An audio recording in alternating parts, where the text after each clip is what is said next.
Hello everyone, this is Anne from Odulcina Scrap. Today I want to show you how I do my shabby signatures. So this one will be non-typical for me. Usually I do signatures with 3 holes and this time it will be 5 holes. So it grabs all the smallest pieces of paper that we put between the full pages. So as you can see, I'm folding my papers not aligned. I don't overthink, I don't stress with that. I just fold some a little bit more to the right, a little bit more to the left, a little bit more difference between the two papers, sometimes a little bit less. And then when I gather them together, I look how they look. And if there's two that are too much similar, then I can reverse the paper, flip it to the other side like I'm doing right now. And overall, it creates what you kind of see right now, a shabby signature where all the papers are the same size initially, but they look all shabby because they're just not all aligned. Now I'm gonna add some in between papers. So when I do that, I tend to gather one or two. I have more here because I can't decide right now, but one or two printed on vellum paper or tracing papers, music sheets, and specialty papers like smaller agenda page, um, blank book pages, a book page, a dictionary page, all those kinds of papers that are smaller than the pages. And then I can trim them back or just fold them into two. I can tear one side if I find it's too big. So I just trim however I want. So I can create pages in between that are not the same size. So, and in between, I'm gonna put one or two together to create some effect of layering, if I can say. When you have a thin paper, like those music sheets, they're really, really thin. You can add some washi tape to kind of add some sturdiness to the page. And that's all you need to do, actually. You can take some that are really, like, has a design that you love or not.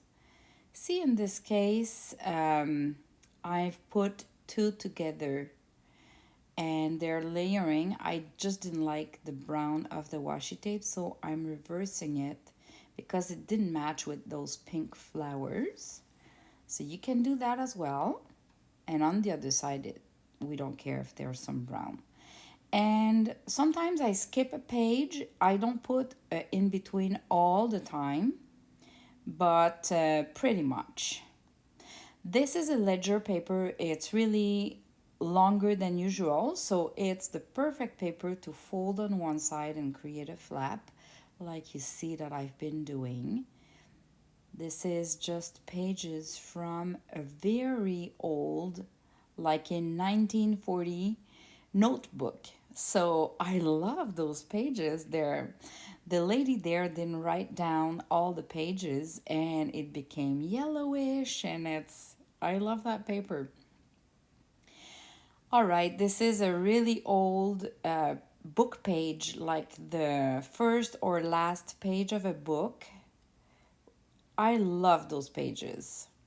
And of course, I need to reinforce it because it's really a thin and fragile paper. And I even teared it a little bit while I've been manipulating it. So I'm going to use a decorative washi tape just to repair my scratch. There's never any problem when you're doing junk journals. If you tear a paper or if you damage it, that's what we love, right? So I ended up picking this paper printed on tracing paper. I'm gonna tear the sides because I love with the printed on vellum paper or tracing paper that the page is not the full size. And don't throw away those edges. They are usable in any other project, just like you would use washi tape. You glue those leftover from the sides, especially this pattern there. And you're gonna see, if you pay attention, my raggedy pages contains some of those leftovers. So here you go. This is what it's gonna look like for the tracing paper page. These are pads that I buy on Amazon. It is 8 by 10, so a little bit smaller than the letter size paper, which is 8.5 by 11. And it's a really thin paper, and I just love it to create an insert. Then I've been adding a file folder that I printed on a 67 pounds paper. So it's a little bit more sturdy, and it's going to be in the middle of the signature. So you can see it's taking shape and it looks shabby, right? Look at that. You don't even have to add any paper ruffle, and it already looks shabby. So I'm gonna now add smaller tiny pieces of paper which are 3D embossed because I love them, especially for my first page when we open the journal. So this one I embossed on a book page that is really old and really thin. So I'm gonna reinforce it with a washi tape, and I'm gonna decorate it a little bit at the end of this video. You're gonna see, but I just want to add 2 or 3 special papers like that, especially the 3D embossed paper, or the ones that I would have add modeling paste on. So I wanted to use those papers, but I wanted to have bigger pages, if I can say. And when you do the 3D emboss, the stencil is not that big. So the trick is to glue 2 together. They could be the same or different. We don't really care because we won't see them at the same time. So I'm going to use a washi tape to glue them together, to attach them together. And this way we're going to have a bigger paper actually. Instead of folding each one into 2 and having 2 smaller pieces on each sides of the page, we now have the full embossed paper on each sides. All right, we are almost done. Well, no, we are ready now to do the sewing of the signature. But I just want to add a little chiffon silk or sari silk just right there on the envelope. I use the glue stick because I don't want to have the glue peeking through. It's really like we see a lot easily the glue through chiffon silk like that. So the only ones that never show through is the glue stick or the hot glue. But I didn't want to add any bulkiness, and because it's going to be attached with the signature, that chiffon silk won't go anywhere even if the glue dissolves or if it doesn't stick well. But it adds a little dimension when you open the journal, and I love that effect. Okay, I'm getting ready. You need a big book, like a dictionary that is perfect. I love to use a ruler to kind of force the crease to be well, to be all well. And I'm using big paper clips to attach them all together. So I'm using the ruler to put a good tension, into the crease, and I keep the signature almost closed because the crease needs to be when it's almost closed, so they're all really really close one to each other, all the papers together. So I'm gonna use 3 paper clips here. It could be 4, but I find that with 3 it works well. That tiny paper was just too small. It was not grabbed with the paper clip, so I've been using a little piece of washi tape to temporarily glue it there. So now I'm gonna place my signature inside and find my middle. I eyeballed it, but you could measure. And then I do a hole just maybe close to the edges, and then 2 more in the middle. And the 2 more in the middle could be closer or to the middle one. Like you see, I had 3 close one to each other, or they could be anywhere, like equally distanced or equally on distance, as long as they look the same on both half of the the journal. I just thought having 3 in the middles like that, more close together, was an interesting style. So this is why I did that. I'm attaching my thread too with a paper clip just so I don't lose it. So you start by inside the signature in the middle, you go out and you come back on one or the other side with the next hole. And then you stay on the same side and you go back outside the journal from the other. Then you come back to the same hole that you've been through initially, that is not the middle one, as you can see.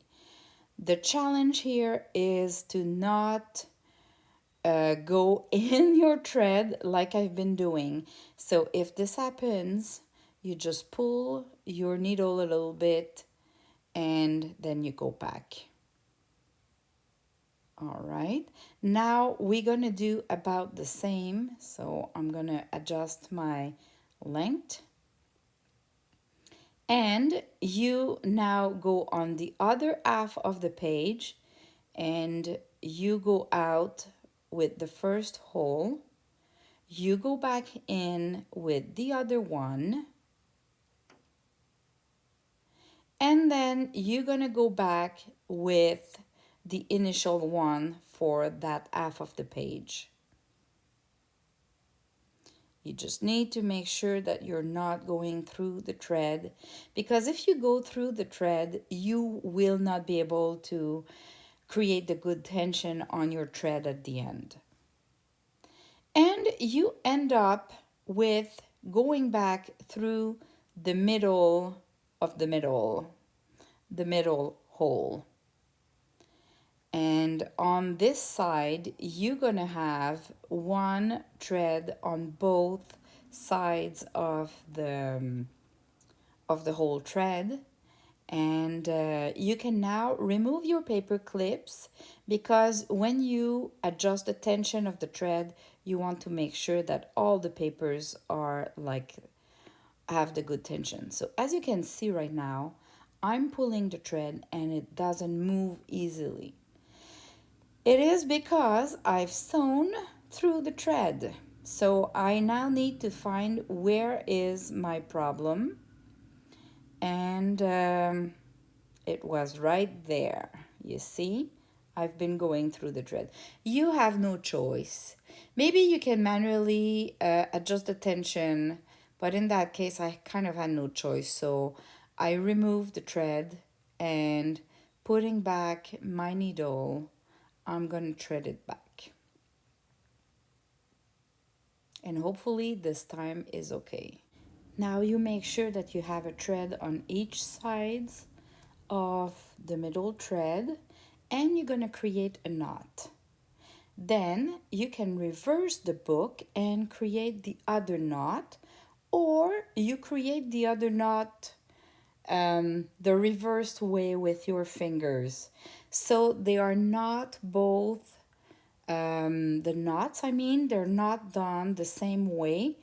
And when you do that, it really locks the knot. So I'm not sure if I'm clear there, but well, you don't want to do the two knots the same direction actually. So if you kind of flip your journal, they will be not the same direction automatically. It's the easiest way to figure out about how to do the two knots, not the same. And I glued my file folder sides and it created a pocket, and I now have a 5-hole signature done. So I'm just going to do a little flip through so you can see the whole thing one more time. And that's it. And now I just need to remove that little washi tape that was meant to be just temporary. All right, the closure of this junk journal cover, which is an envelope, for the envelope that I kept on the last page, I just used a lace, and I attached the lace with a brad. So that could be a button that I would have sewn there as well. I love this idea. Now I just want to show you how I cut my faux stamps. Do you have one of those scissors that has either this wave or the one that is like a fake tearing? They would work. So in this case, I'm just using the smallest part of it, and I trim the sides, and it creates an awesome stamp. So look at your scissors, and if you find just a tiny portion of the scissor that has little like tearing edges that mimics that, that would work fine, just like mine. So it's a little tip. And then you just ink the sides to make it look vintagey, and it's the cheesecloth, the grade 90 that I just created some folds. I applied it, and look at the effect. It's just a simple faux stamp. This one is part of my herbal garden kit. I'll put the link in the description below. This is all what I wanted to share today because I was in love again with those scissors that I kept for, I guess, 30 years since my scrapbooking time. Thanks for watching, and see you in the next video. Bye bye.